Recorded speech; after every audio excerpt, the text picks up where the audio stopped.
ایک روز جب میں دفتر میں داخل ہوا تو ایک 22 سالہ انتہائی کمزور لڑکی میرا کمرہ صاف کر رہی تھی۔ اس کے کپڑے انتہائی پرانے، کپڑوں کا رنگ گو کہ سفید تھا، لیکن اس پر اتنی گرد پڑی ہوئی تھی کہ وہ مشکل سے سفید نظر آتے تھے۔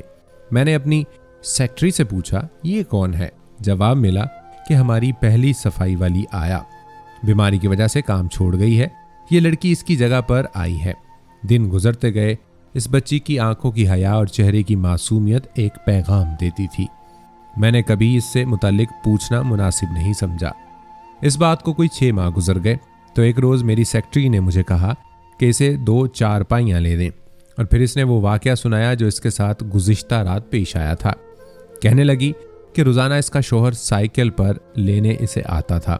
کل جب وہ کافی دیر تک نہیں آیا تو میں اس کو اس کے گھر چھوڑنے چلی گئی۔ یہ ایک ویرانے میں جھپڑ سا تھا، اس کے اندر داخل ہونا چاہا تو اس نے روکا کہ آپ اندر نہ جائیں۔ میں زبردستی اندر گئی تو یہ دیکھ کر حیران رہ گئی کہ وہاں پر ماں سوا ایک لالٹین کے کچھ بھی نہیں تھا۔ اس کے 2 بچے زمین پر لیٹے ہوئے تھے۔ میں نے پوچھا کہ تم اور تمہارا خاوند کہاں سوتے ہیں؟ تو اس نے زمین کی ایک جانب اشارہ کر کے بتایا کہ وہاں۔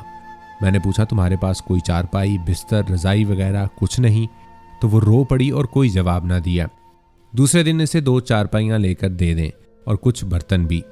جب میں نے کچھ کپڑوں کے پیسے دیے اور اسے کرائے پر گھر لے دیا تو اس کی حالت دیدنی تھی۔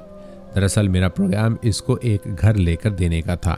چند روز پہلے میں نے اپنے روزانہ کے معمول کے مطابق دفتر میں صلاۃ و تسبیح شروع کی تو قیام کے دوران اچانک محسوس ہوا کہ میں آسمان میں ایک ایسے مقام پر ہوں جہاں فرشتے خداوند قدوس سے براہ راست احکام وصول کرتے ہیں۔ چاروں طرف تحت نظر سفید لباس میں ملبوس فرشتے ہی فرشتے ہیں۔ اتنے میں رب العزت کی آواز گونجتی ہے کہ ڈاکٹر صاحب کی عبادت کا ثواب دگنا کر دو۔ اس کے فوراً بعد تمام فرشتے آپس میں چہمگوئیاں شروع کر دیتے ہیں۔ سب فرشتے حیران ہیں کہ اس بچی نے اپنے پالنہار رب العزت سے کیا مانگ لیا۔ ایک تو رب العزت نے اس بندے کو تمام عمر کی عبادت کے برابر ثواب بخشا اور ساتھ ہی ایسی نعمتیں عطا کی ہیں جس کا تصور کرنا بھی مشکل ہے۔ میں نے نوافل مکمل کیے، بچی کو بلوایا اور اس وقت میں پھوٹ پھوٹ کر رو دیا اور اس سے استدعا کی کہ وہ ایک بار پھر رب العزت سے میرے لیے ویسی ہی دعا مانگے۔ کچھ دن بعد القاء ہوتا ہے کہ اس نے تو کچھ نہیں مانگا، لیکن جو کچھ بھی آپ نے اسے دیا وہ اتنی خوش تھی، اور جب رات کو وہ چارپائی پر لیٹی تو زار و قطار رو رہی تھی اور زبان پر الحمدللہ تھا۔ رب العزت کو اس کی یہ ادا پسند آئی، اس لیے انعام تو آپ ہی کو ملنا تھا۔ میں نے اگلے روز اس لڑکی کو بلوا کر اس کے گھریلو حالات معلوم کیے تو پتہ چلا کہ اس نے انتہائی قسم پرسی کی حالت میں زندگی گزاری ہے۔ وہ بالکل ان پڑھ تھی لیکن نماز کی پابند تھی۔ گھر میں کبھی سالن بھی نہ ہوتا تو وہ سوکھی روٹی اور مرچوں سے پانی کے ساتھ پیٹ بھر لیتی اور ہر حال میں رب العزت کا شکر ادا کرتی اور کہتی الحمدللہ، رب تیرا لاکھ لاکھ شکر ہے۔ ایسے بھی تو لوگ ہوں گے جن کو یہ سوکھی روٹی بھی میسر نہیں۔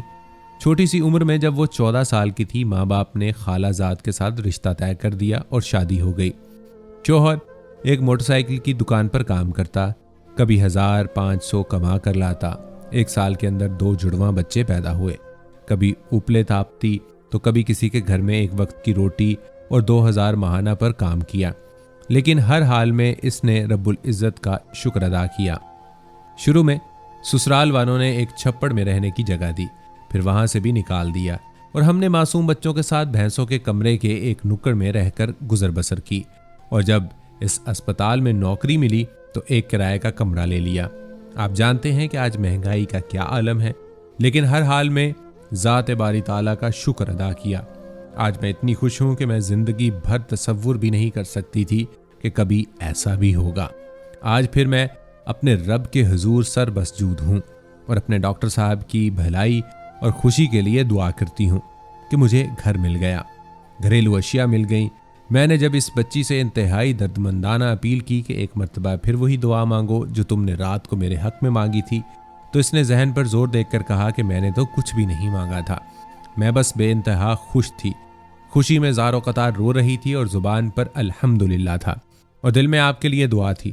وہ دعا کیا تھی میں نہیں جانتی، صرف اور صرف آپ کی صحت اور خوشی مانگ رہی تھی، اس جہان میں اور آخرت میں بھی۔